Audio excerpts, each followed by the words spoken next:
안녕하세요. 저는 서울에 살고 있는 디저트 카페를 운영하고 있는 32살 여자입니다. 저는 비혼주의고 결혼은 사치라고 생각하며 혼자 사는 게 차라리 마음 편하다고 생각하는데요. 불과 몇 년 전에 일어났던 그 사건 때문에 제가 왜 비혼주의가 됐는지, 왜 결혼은 사치라고 생각하는지 그 이야기를 지금 들려드릴까 해요. 사실 저에게는 남모를 가정사가 있는데요. 미혼모셨던 엄마는 할머니와 함께 온갖 굳은 일은 마다하며 저를 키우셨어요. 아버지에 대한 그 어떠한 이야기를 해주지 않으셔서 원래 저한테는 아버지가 없는 게 당연한 건 줄 알았거든요. 가족 사진을 찍을 때면 저는 늘 할머니와 엄마, 가끔은 아빠라는 존재가 부럽기도 했지만요. 저에게 아낌없는 사랑을 주셨기 때문인지 아버지의 빈자리를 금방 잊고 지냈답니다. 어렸을 적 엄마가 교통사고로 갑자기 돌아가셔서 나이 많은 외할머니가 저를 홀로 키우셨거든요. 할머니는 엄마 아빠 없이 자란 티 나면 안 된다며 부족함 없이 키우시려고 식당에서 일도 하시고 밤에 잠도 못 주무시며 집에서 종이를 접는 부업까지 하시면서 저를 뒷바라지 해주셨습니다. 그런 할머니가 제가 고등학교 2학년이 되던 해 노환으로 돌아가셨어요. 세상에 저 혼자밖에 없음을 몸소 깨달으며 평생 쏟을 눈물을 그날 다 쏟은 것 같아요. 할머니를 보내드리고 슬픔을 겨우 가라앉히며 유품을 정리하고 있었는데 제 베넷 저고리가 담긴 작은 상자를 발견했습니다. 김도진이라는 이름과 함께 주소가 적힌 종이, 그리고 할머니의 편지가 담겨 있었죠. 아람아, 할미다. 아마도 아람이가 이 편지를 읽을 때면 할미는 이 세상에 없을 게야. 이 할미가 너를 두고 떠나서 미안하고 앞으로 힘들게 살아갈 생각을 하면 가슴이 찢어진단다. 살다가 정말 힘이 들 때면 죽고 싶을 정도로 힘이 들 때 꾹 참고 빨간 주머니 안에 있는 사람을 찾아가려무나 너에게 도움이 될 게야. 이렇게밖에 이야기해 줄 수 없어서 그것 또한 미안하구나. 사랑한다. 우리 강아지. 며칠의 시간이 지나고 겨우 조금씩 안정을 되찾았어요. 그도 그럴 것이 이제 정말 저 혼자 살아가야 했기에 정신을 바짝 차릴 수밖에 없었거든요. 엄마와 할머니는 일가 친척도 없었던 터라 앞으로는 저 혼자 먹고 살아야 했기에 어떻게 해야 할지 막막했어요. 그 작은 박스는 장롱 구석에 더 열어볼 겨를도 없이 장롱 속 깊숙이 처박아두고 점점 잊고 살게 되었죠. 할머니가 남겨주신 엄마의 사망보험금과 일을 하시며 어렵사리 조금씩 모아두신 2천만 원이라는 돈으로 남은 고등학교 학비와 방세를 내며 지낼 수 있었어요. 다행히 제 사정을 아는 구청 직원의 도움으로 구청에서는 쌀과 반찬을 지원해 주시고 하셨고요. 학교에서도 어려운 형편의 학생들을 지원해주는 제도가 있어서 다행히 학비의 일부를 감면받을 수도 있었죠. 평소에 할머니와 자주 왕래하던 이웃집 할머니들도 저에게 밥을 먹으러 오라며 살뜰히 챙겨주신 덕에 저는 밥 잘 먹고 무탈하게 생활할 수 있었습니다. 그렇게 혼자서 어렵사리 생활을 하며 고등학교 3학년이 되던 봄, 예비 남편을 만나게 되었죠. 예비 남편은 학교에서 알아주는 모범생이었어요. 예비 남편은 대대로 변호사, 검사, 판사를 배출한 법조계 집안이었습니다. 엄격한 집안 규율과 강압적인 분위기에 휩쓸려 공부를 해야만 했죠. 부잣집 도련님 같지 않게 다정다감한 말투와 세심하고 배려 있는 행동까지. 아니나 다를까 학교에서는 예비 남편의 팬클럽이 생길 정도로 인기가 자자했죠. 몸에 배인 매너하며 생긴 것도 이목구비도 뚜렷하게 생겼고 말 그대로 백마탄 왕자님 그 자체였습니다. 마치 텔레비전에 나오는 연예인을 보는 느낌이랄까. 누가 봐도 반할 수밖에 없는 사람이었죠. 제가 감히 넘볼 수 없는 문턱 같았지만 옆자리 짝꿍까지 되다 보니 이야기를 많이 하게 되었고 서로 호감이 생겨 사귀게 되었죠. 나도 처음에는 강요하는 부모님이 싫었어. 근데 생각해보니 다 이유가 있더라고. 그렇게 하지 않으면 과연 지금의 내가 있었을까 싶기도 해. 우리 부모님도 그러셨겠지. 그래서 나는 꼭 부모님 기대에 부응하는 훌륭한 법조인이 될 거야. 다운이 너도 알겠지만 나는 부모님도 안 계시고 대학을 공부할 형편이 되질 못해. 그래서 나는 바로 취업 준비를 할 거야. 내가 돈 열심히 벌어서 너 변호사 될 수 있도록 열심히 내조할게. 지금도 충분히 도움받고 있는 걸. 나 공부 때문에 스트레스 받을 때 너랑 대화하고 나면 신기하게 괜찮아진다? 그래서 늘 마음의 빚을 지고 있는 것 같아. 항상 고맙게 생각해. 내가 변호사 돼서 너 사모님 소리 듣게 해줄 거야. 믿어줄 거지? 말이라도 고마워. 당연히 믿지. 그리고 우리 사이에 빚이라는 말은 하지 말자. 내가 해줄 수 있는 유일한 건데 당연히 그렇게 해줘야지. 힘들고 지치면 언제든지 나한테 기대도 좋아. 내가 늘 옆에 있어줄게. 그렇게 예비 남편은 대한민국에서 알아주는 내노라 하는 대학의 법학과로 진학을 하게 됐어요. 저는 앞으로 먹고 살 것이 더 큰 문제여서 저에게 대학 진학은 사치였고 대학을 생각할 겨를이 없었죠. 대학 등록금이며 학비, 생활비를 감당할 여유가 없어서 저는 닥치는 대로 돈을 벌어야 했습니다. 나이가 어리다는 이유로, 사회 경험이 부족하다는 이유로 번번이 면접에서 탈락하곤 했지만 우연히 좋은 기회로 한 디저트 카페에 취직이 되었고 이 디저트 카페에서 일한 것을 우연으로 저는 디저트, 커피 분야에 관심을 갖게 됐습니다. 시간이 흐르고 예비 남편은 대학 졸업하고 사법고시를 준비하게 됐어요. 엄격한 집안이라 사법고시를 준비하는 기간에는 오로지 고시에 몰두하라며 다른 요인에 방해받지 않게 집에서 교육비 이외의 금전적인 지원을 모두 끊어버렸습니다. 그래서 저는 아르바이트를 하며 모은 돈을 예비 남편에게 주며 이것으로 생활하고 보태주었죠. 아람아, 내가 정말 면목이 없어. 내가 어떻게 이 돈을 받니? 내가 정말 사법고시에 보란듯이 합격하면 부모님한테 너부터 인사시킬 거야. 우리 이 시기만 무사히 지나면 결혼하자. 약속할게. 다운아, 그렇게 생각해주는 건 고마운데 지금은 고시에 합격하는 게 중요하니까 너는 공부만 해. 내가 어떻게든 옆에서 열심히 뒷바라지 할 테니까 부모님 기대 저버리지 말고 열심히 해. 그래야 부모님도 기쁘고 나도 기쁘지. 힘들어도 조금만 고생하자. 응? 이제 다음 주부터는 본격적으로 강의도 듣고 해야 해서 바빠질 텐데 더 바빠지기 전에 우리 부모님한테 인사나 먼저 드리자. 사법고시 끝나고 어느 정도 안정되면 날짜 잡고 결혼하겠다고 말씀드리자고. 말 나온 김에 이번 주 주말 우리 집에 인사드리러 가는 거 어때? 부모님도 분명 좋아하실 거야.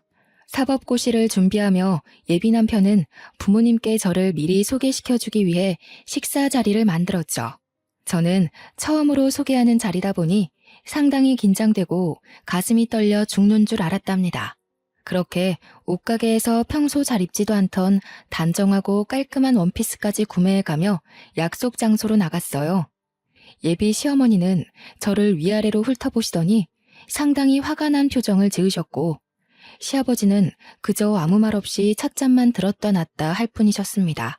어색한 분위기 속에 식사를 하고 예비 남편이 잠시 화장실을 간다며 자리를 비웠는데 예비 시어머니가 이때다 싶어 저에게 말을 건네시는 겁니다. 예, 너처럼 보잘것없는 애가 우리 다운이 짝으로 가당키나 하니? 너는 도대체 무슨 염치로 우리 다운이랑 붙어있는 거야? 없이 사는 것도 정도 것이지 돈 냄새 맡고 콩고물이라도 주워 먹으려고? 어림도 없는 소리 마라. 너는 우리 집안과 어울리지 않아. 어머니, 저 다운 씨 많이 사랑하고 있어요. 제가 다운 씨한테 많이 부족한 건 사실이지만 그만큼 제가 내조 잘할게요. 제가 더 노력할 테니 너무 밉게만 보지 말아주세요. 화장실에서 돌아온 예비 남편은 분위기가 이상한 걸 느끼긴 했지만 저는 별다른 내색을 하지 않았어요. 공부도 해야 하는데 제가 이런 이야기까지 하면 더 미운 털이 박힐 것 같았기 때문이죠. 예비 남편이 괜히 저 때문에 다른 일에 신경 써야 하는 상황 자체를 만들고 싶지 않았어요. 그저 저만 참으면 될 일이었지만 저도 사람인지라 상처가 되긴 하더라고요. 그래도 어쩌겠어요. 제가 사랑하는 예비 남편이고 많이 노력해야겠지만 사랑하면 그만 아닌가요? 그렇게 3년이라는 시간을 밤낮 없이 일하며 예비 남편을 뒷바라지했습니다. 건강한 식단으로 밥을 먹이고 싶어 삼시세끼 밥을 꼬박 해줬고요. 감기라도 걸릴까 배에 무, 양파, 대추를 넣고 달인 물까지 챙겨주며 살뜰히 내조한 결과 결국 사법고시에 우수한 성적으로 합격하는 쾌거를 누릴 수 있었습니다. 사법연수원을 졸업하고 강남에 있는 중견 로펌에서 스카우트 제의가 온 예비 남편은 변호사로서 만족스러운 첫 출발을 하게 됐죠. 아람씨 벌이도 어느 정도 되는 데다가 카페 경력 7년이면 창업하고도 남는데 그동안 배운 것도 있고 경험도 많이 쌓였으니 창업을 알아보는 게 어때? 에이, 사장님, 너무 앞서 나가셨는데요. 저는 아직 돈도 더 벌어야 하고 제 주제에 무슨 카페 창업이에요. 사장님 말씀은 감사하지만 저는 아직 배워야 할 게 많은 일개 직원이에요. 저는 아직 사장님 카페에서 더 일하고 싶다고요. 나야 물론 아람씨 직원으로 계속 두고 싶지. 아람씨 디저트 만들거나 커피 내리는 거 보면 여느 파티시에 못지않게 감각도 있고 그 능력이 아까워서 내가 아끼는 마음으로 말해주는 거라고. 다시 생각해봐도 직원으로만 두기에는 너무 아까운 인재란 말이야. 제가 과연 카페를 차리면 사장님만큼 번창할 수 있을까요? 아직 배워야 할 게 많은데 저 배우기만 했지 제대로 된 자격증도 없는걸요. 그게 뭐가 문제야? 자격증이야 실력 좋으니 한 번에 떡 붙을 거고 아람씨 실력이면 어딜 가든 성공하고도 남는 실력이란 말이야. 주눅 들지 마. 우리나라는 이게 문제야. 꼭 자격증으로만 사람의 수준을 판단한다니까. 아람씨, 내가 도움 줄 수 있으면 얼마든지 도와줄 테니 걱정 말고 창업 준비해보는 게 어때? 시간이 조금 흐르고 제가 카페에서 일을 하게 된 지 7년 차가 되었을 때 사장님은 저에게 이제는 창업을 해볼 때가 되지 않았냐고 물으셨죠. 때로는 딸처럼 다정하게 챙겨주시기도 하고 디저트와 커피를 배울 때는 엄격한 선생님이셨고 저의 사정을 잘 알고 계셨던 사장님은 저에게 아낌없는 가르침과 친절을 베풀어 주셨습니다. 이제는 때가 되었다며 창업을 권유하셨어요. 모아둔 돈이 제법 있긴 했지만 창업을 하기 위해서는 터무니없이 적은 금액이었어요. 저는 사장님의 도움으로 카페 창업을 위해 이리저리 발로 뛰며 바쁜 시간을 보냈습니다. 얼마 뒤 예비 남편의 생일이 코앞으로 다가왔습니다. 모처럼 좋은 시간을 보내고 싶어 예비 남편에게 오랜만에 데이트를 하자며 연락했죠. 자기야, 며칠 뒤면 자기 생일이잖아. 그동안 서로 바빠서 자주 못 만났잖아. 자기 생일날 데이트 어때? 맛있는 거 먹으러 가자. 시간은 언제가 좋을까? 예전에 자주 가던 고깃집 갈까? 자기 생각은 어때? 그게 나 그날 지인들이랑 약속이 있거든. 로펌 근무하면서 알게 된 동료들인데 생일이라고 하니 모임을 하자네. 아마 아람이 너랑은 따로 봐야 할 것 같아. 선배 변호사들도 오고 회사 사람들도 오는 자리라 되게 중요하거든. 알잖아. 사회생활 초반이 중요한 거. 그래? 어차피 생일이니까 자기 동료들이랑 같이 보면 좋지 않을까? 나는 딱히 불편하진 않은데. 같이 봐도 상관없을 것 같은데 서로 인사도 하고 말야. 자기 생일이라 모이는 거라며 약속 장소 알려주면 내가 그날 그리로 갈게. 아니, 아람아. 내가 그날 동료들이랑 먼저 약속했다고 했잖아. 그 자리에 선배들도 오는데 중요한 자리란 말이야. 적당히 알아들어야지. 왜 이래? 사람 짜증나게. 왜 신경질을 내고 그래? 사람 무안하게. 뭐 하는 수 없지. 알겠어. 다음에 따로 날 잡아서 보면 되지 뭐. 또 연락할게. 바쁜데 연락해서 미안해. 고생하고. 갑자기 화를 내는 예비 남편의 목소리에 내가 잘못한 건가 생각이 들었어요. 그래도 저는 서프라이즈로 놀래켜주고 싶어 다음날 남자친구가 일하는 로펌 앞으로 찾아갔죠. 평소에 장난도 많이 치고 이벤트를 좋아하던 예비 남편이라 좋아할 것 같았어요. 제가 직접 만든 귀여운 모양의 쿠키와 케이크, 여러 가지 디저트와 커피를 사들고 기다렸습니다. 점심시간이 끝나갈 무렵이었는데 저 멀리 예비 남편이 걸어오는 거 아니겠어요? 저는 반가운 마음에 다운씨라고 소리치고 손을 흔들며 아는 척을 했죠. 그러자 빠른 걸음으로 달려오더니 저에게 호통을 치더라고요. 조용히 해. 여기가 어디라고 그렇게 크게 소리를 지르는 거야? 왜 연락도 없이 갑자기 찾아온 거야? 일 때문에 밥도 겨우 먹는데 연락이라도 좀 하고 오지 그랬어. 사람을 참 난감하게 만드네. 내가 눈치 보여서 회사 생활 잘하겠어? 뭐? 난감해? 자기 말을 너무 심하게 하는 거 아니야? 나는 자기 생일이라고 생일날 못 만나서 내 딴에는 축하해주려고 온 건데. 너무한다. 길게 있다 갈 것도 아니고 이것만 전해주고 가려고 했어. 그리고 왜 이렇게 사람이 딱딱해? 내가 그렇게 잘못한 거니? 왜 연락도 없이 왔냐며 면전에 대고 버럭 화를 내며 이야기를 하는 통에 약간의 실랑이를 하게 되었어요. 그러다 손에 들고 있던 커피와 디저트를 땅에 떨어뜨리고 말았죠. 제가 손수 만든 케이크는 뭉개져 먹지도 못하게 디저트들은 구겨지거나 산산조각 났어요. 심지어 쏟아진 커피와 섞여진 탓에 형체를 알아볼 수 없었죠. 너무 민망했습니다. 그것을 보고 주변에 있던 사람들이 하나둘씩 쳐다보기 시작하고 수군거리기 시작했어요. 예비 남편은 멍하게 서 있는 저를 두고 나중에 연락하겠다고 이야기를 하고는 지나가던 동료들과 황급히 건물 안으로 들어가 버리더군요. 그런데 들어가면서 동료들끼리 하는 이야기가 참 가관이었습니다. 너무 기가 막혀 온몸에 털이 곤두서고 다리에 힘이 풀려버릴 것만 같았어요. 다운 씨, 저 여자가 자기 대학생 때부터 뒷바라지 해줬다는 사람이야? 다운 씨 그렇게 안 봤는데 생각보다 눈이 좀 났구나. 의외인데? 나 무슨 한편의 드라마 보는 줄 알았지 뭐야. 저에 대해서 아는 게 없는 사람들이 함부로 짓거리는 게 마음에 들지는 않았지만 저로서는 아무것도 할 수 있는 게 아무것도 없었습니다.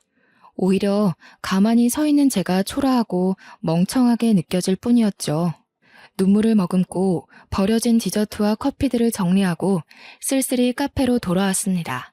내일 사용할 재료 손질, 커피 원두 상태 확인 등 정신없는 시간을 보내려고 했어요. 그런데 이게 웬일입니까? 퇴근을 앞둔 저녁시간 로펌 앞에서 나에 대해 함부로 말을 건넸던 여자가 저를 찾아온 겁니다. 우연이겠거니 했지만 그 여자는 일부러 저를 보러 온 거라며 커피 한 잔을 내어달라 했어요. 저와 잠시 대화를 나누고 싶은데 가능하냐며 묻는 겁니다. 귀티가 잘잘 흘렀고 온몸에 명품을 휘감고 그러면서 다리를 꼬더니 정말 기가 막힌 이야기를 해줬습니다. 김아람 씨? 나는 이수윤이라고 해요. 보셨다시피 다운 씨 동료 변호사고요. 이야기는 대충 들었는데 다운 씨랑 나 이미 연수원 시절부터 결혼을 전제로 만나고 있는 사이예요. 집안끼리도 어렸을 적부터 알고 지내는 사이고요. 대학교 2학년 때 약혼했고요. 무슨 말인지 이해했어요? 저는 대뜸 그 여자가 하는 이야기를 듣고 충격을 먹어 뭐라 말할 수 없었습니다. 고등학생 때부터 지금까지 몇 년을 만나왔는데 갑자기 약혼녀의 결혼이라뇨. 아무 말도 못하고 가만히 시선을 떨구자 그러더군요. 어머니한테도 그리고 그이한테도 이야기 들었어요. 뒷바라지 해준 건 고맙지만 왜 굳이 그렇게까지 했어요? 아람 씨 아니어도 이미 집에서 충분한 지원을 받으면서 열심히 공부하고 있던 사람인데 진짜 결혼이라도 할 줄 알았어요? 저희 고등학교 때부터 지금까지 만났고 미래를 약속한 사이예요. 그렇게 함부로 이야기하지 않았으면 해요. 뭐가 어찌됐건 아직 만나는 사이라고요. 당신이 뭔데 우리에 대해 그렇게 함부로 이야기를 해. 김아람 씨, 당신도 얌전한 사람은 아니군요. 성질도 부릴 줄 알고. 여기 1,000만 원이에요. 이제 더는 다운 씨랑 연락하지도 만나지도 않았으면 좋겠네요. 어차피 우리는 곧 결혼할 사이고 그래봤자 당신은 고작 불륜녀일 뿐이야. 내 말 알아듣겠어요? 그렇게 그 여자는 1,000만 원이 든 봉투를 제게 던지듯이 주고 자리를 떠났습니다. 마음을 가다듬고 예비 남편에게 연락을 했지만 전화기가 꺼져 있다는 말소리만 들려올 뿐이었죠. 반포기 상태로 언젠간 연락이 오겠지, 아니겠지 하며 2달 정도의 시간이 흘렀을까? 예비 남편에게 장문의 문자가 오더군요. 청첩장과 함께요. 다음 주에 결혼식을 올린다며 미안하다고 말이죠. 저는 그대로 있으면 너무 억울할 것 같아 며칠 뒤 결혼식장으로 찾아갔습니다. 얼마나 잘 사는지 두고 보고 싶은 마음도 있었고 보기 안 좋은 건 알지만 붙잡고 싶었어요. 식장에 나타난 저를 발견한 예비 남편과 예비 시부모님은 얼굴이 사색이 되셨죠. 저는 예비 남편을 보며 어떻게 이럴 수 있냐고 눈물을 흘리며 말했습니다. 돌아와 달라고. 너 여기가 어디라고 와? 아직도 스토커짓 하고 다니는 거야? 이제 그만하라고 했지 않니? 돈까지 받았으면서 아직도 미련을 못 버린 거야? 저기요, 여기 경찰 좀 불러주세요. 그렇게 저를 정신병자로 몰아 경찰을 불러 결혼식장 밖으로 내던지다시피 해서 쫓겨났고요. 졸지에 전 남친을 스토킹하며 결혼식까지 찾아온 미친년이 된 저는 비참해진 제 모습을 보며 겨우겨우 집으로 돌아왔어요. 혹시라도 예뻐 보이면 다시 돌아오지 않을까 해서 오랜만에 한 화장은 번질 대로 번져 있었고 머리는 헝클어져 있고 정말 제가 봐도 가관이었거든요. 도저히 이대로는 못 살 것 같아 다른 지역으로 이사를 가야겠다고 생각하며 집을 정리하는데 할머니가 제게 남겨주신 작은 상자를 다시 보게 됐습니다. 박스 안에 놓여있던 이름과 주소가 적힌 쪽지를 발견한 저는 곰곰이 생각에 잠겼죠. 이 사람이 과연 어떤 사람일까 하고 궁금증이 생긴 저는 종이에 적힌 주소를 찾아가기로 마음먹었어요. 물어물어 찾아간 곳은 드라마에서나 볼 법한 궁궐 같은 부잣집 저택이었습니다. 조심스레 초인종을 눌렀는데 어떻게 왔냐는 물음에 제 이름을 대며 김도진이라는 분을 만나 뵈러 왔다고 하니 문을 열어주더군요. 집 안으로 들어서니 중후하고 인자한 모습의 중년 부부가 앉아 있었어요. 누가 나를 찾아왔다길래 손님이니까 일단 들어오라고 했어요. 나를 어떻게 아는 분인가요? 저는 김아람이라고 합니다. 저희 엄마 성함은 이선영이고요. 저는 어릴 적 엄마가 돌아가셔서 부암동 근처에서 할머니가 홀로 저를 키워주셨어요. 이사를 가기 전에 짐 정리를 하며 할머니 유품을 살펴보는데 이름과 주소가 적힌 종이가 있었습니다. 잠시만, 누구라고요? 엄마 이름이 이선영. 그럼 그럼 아가씨가 내 딸이란 말인가? 세상에 이럴 수가, 어떻게 이런 일이? 네, 엄마 성함은 이선영이고요. 어머니는 제가 어렸을 때 사고로 돌아가셨는데 할머니와 둘이 살았고 할머니도 제가 고등학생 때 돌아가셔서 지금은 저 혼자고요. 저희 어머니와 아시는 분인가요?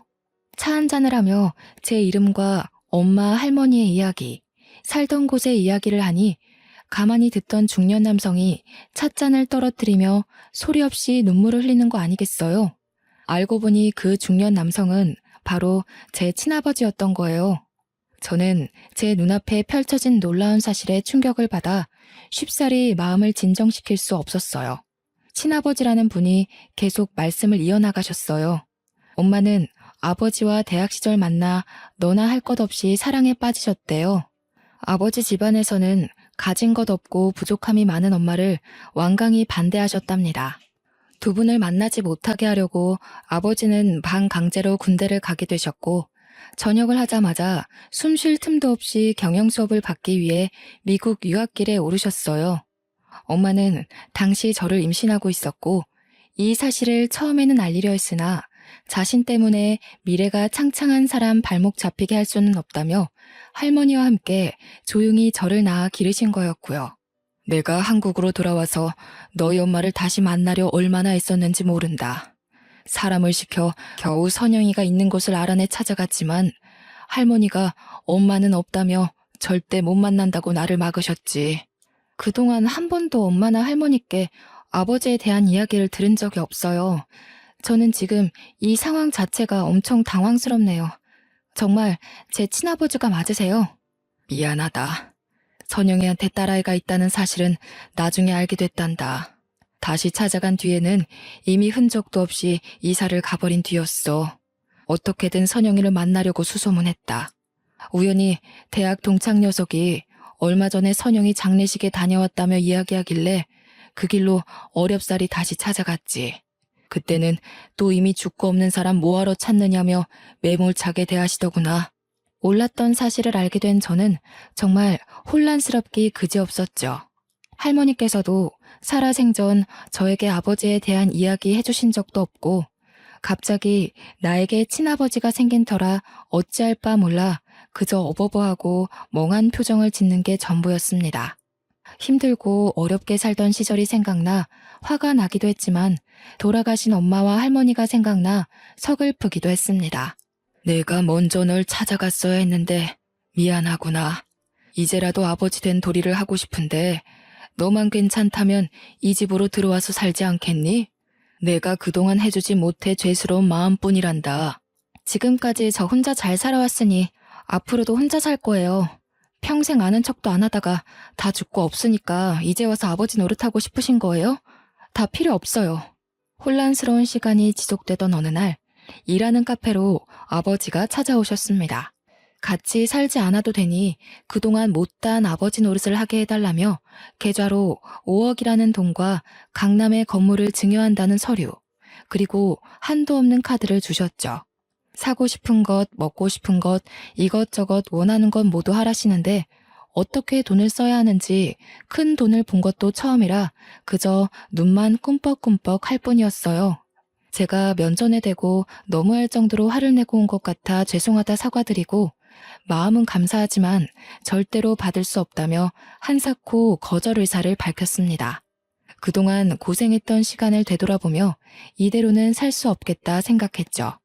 돌아가신 엄마나 할머니도 더 이상 제가 힘들게 사는 것을 바라지는 않으셨을 테니까요. 그렇게 아버지께 받은 재산으로 디저트 카페 창업을 위해 알아보러 바쁘게 다니기 시작했습니다. 아버지는 아직 나이도 어리니 창업도 좋지만 해당 분야에 대해서 공부를 조금 더 해보는 것이 어떠냐 하시며 프랑스로 유학을 보내주셨어요. 저는 이별의 슬픔을 잊기 위해 앞으로의 미래를 생각하며 좋은 기회로 프랑스 파티시의 육성 전문기관으로 2년간의 유학을 떠나게 되었습니다. 2년 뒤 유학을 마치고 돌아와 제 이름을 걸고 시작한 카페는 인터넷에서 연예인과 사람들이 많이 찾는 유명한 맛집으로 소개될 정도로 성공적이었습니다. 물론 아버지의 도움이 컸고 예비 남편이 다녔던 회사 근처라 조금 찝찝하긴 했지만 전 어렵사리 이룬 제 꿈을 위해 다른 사람의 눈치를 볼 겨를이 없었거든요. 강남에 증여받은 건물 1층에 카페를 차렸는데 맛집으로 소문이 나며 인터넷으로도 많이 알려지게 됐죠. 어느 날 매장을 정리하고 있는데 예비 남편이었던 사람이 찾아왔습니다. 아람아, 그동안 잘 지냈어? 많이 변했네. 그렇게 원하던 카페도 차리고. 이제 와서 하는 말이지만 우리 다시 시작해보면 안 될까? 너 그렇게 보내고 나 정말 많이 후회했어. 이제라도 날 다시 봐줄 수는 없겠니? 뭐? 야, 이다운. 너 여기가 어디라고 감히 찾아오고 난리야. 그렇게 매몰차게 너 10년 가까이 뒷바라지 해준 여자 버리고 나서 돈 많은 집 여자랑 결혼할 땐 언제고. 왜 이제 와서 나랑 다시 시작하재? 너 지금 나랑 불륜하자는 거니? 미친 거 아니야? 내가 정말 미안해. 내가 잘못했어. 그 여자와 결혼하고 나서 나 너무 힘들었어. 그 여자네 회사 도와주다가 우리 집도 망하고 나 지금 로펌에서도 잘려서 많이 힘들다. 기댈 곳이 없어. 나랑 다시 시작해줄 수 없겠어? 알고 보니 그 여자 집안이 금융업에 종사하고 있었는데 비자금 횡령 혐의로 구속됐다는 거예요. 예비 남편의 집안도 비자금 횡령에 가담했다는 혐의를 받아 예비 시아버지가 법정 구속되어 쑥대밭이 되었다고 하는 거 아니겠어요? 물론 전 예비 남편과 그 여자는 변호사의 품위유지 의무 위반으로 징계를 받아 로펌에서 잘려 변호사로서 활동할 수 있는 명분도 사라지게 되었다고 합니다. 저는 가만히 듣다 받을 벌을 마땅히 받은 거라며 소리치고 가게 밖으로 내쫓아 버렸어요. 예비 남편은 다시 재결합하자고 잘못했다며 며칠을 찾아와 빌고 또 빌더라고요.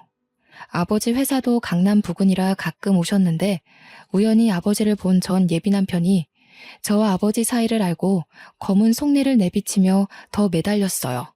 사람이 돈 앞에서 그렇게 비굴해지는지 처음 알았어요. 제가 예비 남편을 보는데 정말 처량하고 없어 보였거든요.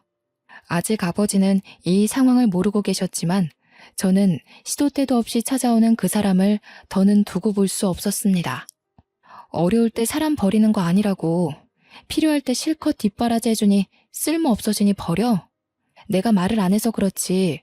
너네 집에 처음으로 인사드리러 간 날, 나 없이 살았다고 얼마나 나를 못마땅하게 생각하셨는데 난 더 이상 당신 같은 사람들한테 재활용품 취급당하며 살 이유 없어. 그러니 꺼지란 말이야.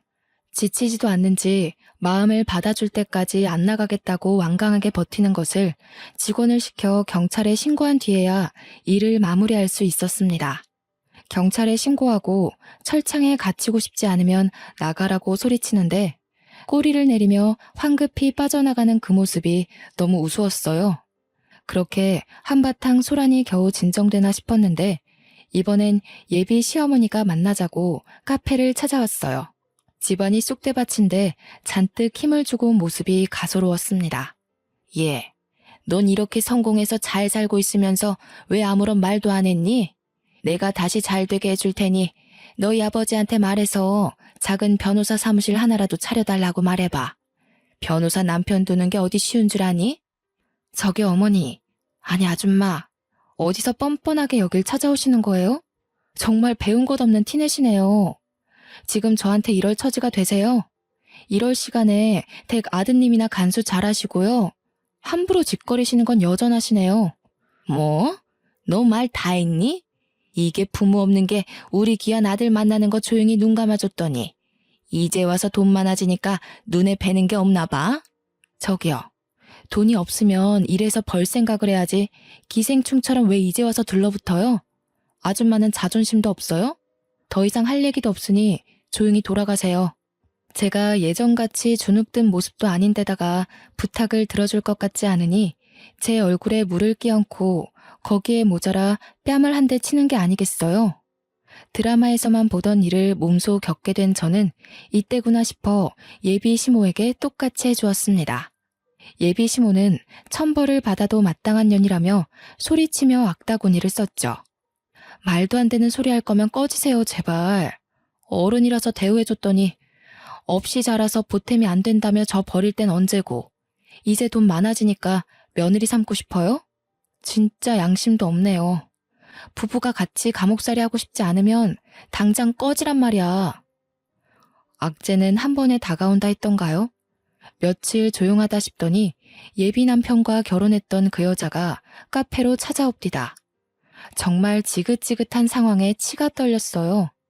이번엔 무슨 이야기를 하나 드러나 보자 하는 심정으로 커피까지 내주며 대화를 했어요. 정말 기가 막히게도 하나같이 돈 이야기를 하대요.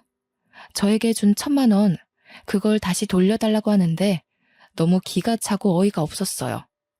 저도 돈 없이 살아봤고 1,000만 원이 적은 돈은 아니니까 저럴 수도 있겠다 싶었지만 저에게 돈 봉투를 집어던지던 당당했던 모습은 어디 간 걸까요? 돈 하나로 사람이 이렇게 바뀔 수가 있을까 하고 괘씸했지만 하도 찾아오니 오히려 측은지심이 들더라고요. 하지만 이제 와서 돈을 다시 돌려줄 이유도 이 사람들을 상대할 이유도 없었기에 저는 듣는 척만 하며 대꾸를 하지 않았어요. 그저 속으로 새어나오는 비웃음을 겨우 참을 뿐이었죠. 이봐요. 내가 이렇게 무릎 꿇고 이야기하잖아요. 제발 내 사정 좀 봐줘요. 그 1,000만 원 다시 돌려줘요. 다운 씨한테 이야기 들었을 거 아니에요? 그러지 말고 저 하나 살려준다 생각하고 1,000만 원 다시 돌려줘요. 듣자 하니 진짜 어이가 없어도 너무 없네. 끼리끼리 만난다더니 다운 씨부터 어머니 그리고 당신까지 세트로 난리 부르스네요. 요즘 내가 너무 재밌어 죽겠어요. 아니, 아무리 돈 앞에 장사 없다더니 왜 이렇게 비굴해졌어요? 제발 이렇게 빌게요. 1,000만 원 다시 돌려줄 때까지 안 일어설 거예요. 나를 봐서라도 그 1,000만 원 돌려주세요.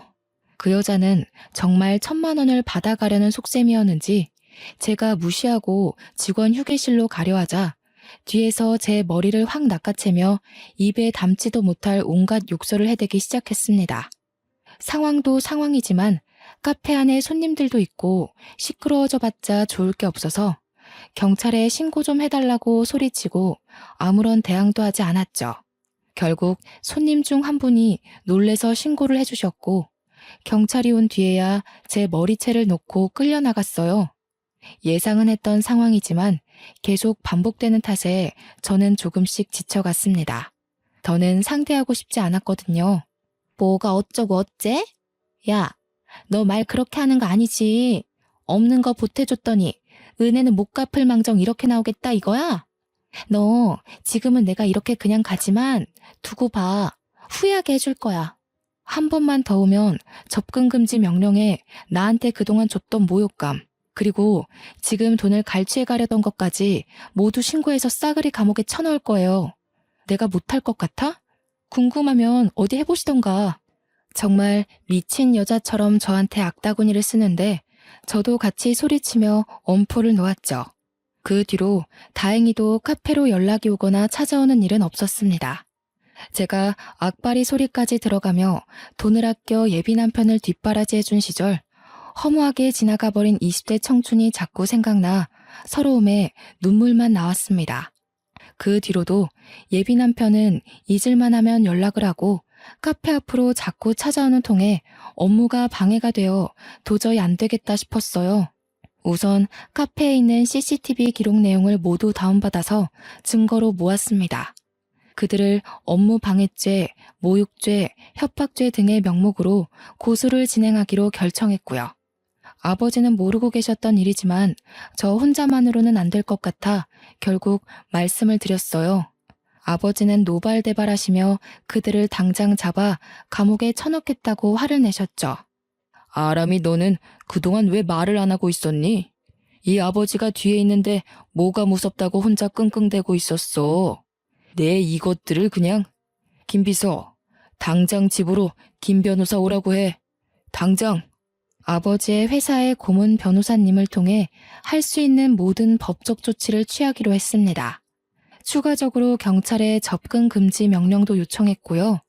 각각 집행유예, 벌금형 선고받았는데 자신들한테 너무한 거 아니냐며 저를 명예훼손으로 고소할 거라고 난리를 치더라고요. 돈에 허덕이며 버티던 그들은 먹고 살 여윳돈마저 없어지는 상황에 처하게 됐죠. 저에게 찾아와 앞으로 착하게 살 테니 고소를 취하해달라며 무릎 꿇고 빌더라고요. 그렇게 어느 정도 시간이 흐른 뒤 카페도 안정을 찾아가게 됐습니다. 주변 맛집, 인테리어 맛집으로 소문이 났어요. 의류 쇼핑몰 잡지사에서 사진 촬영을 하러 장소 협찬을 하기도 하고요. 유명 연예인들도 많이 오는 핫플레이스로 자리 잡게 되었죠. 오랜만에 아버지 집에 들러 식사를 하던 중이었어요.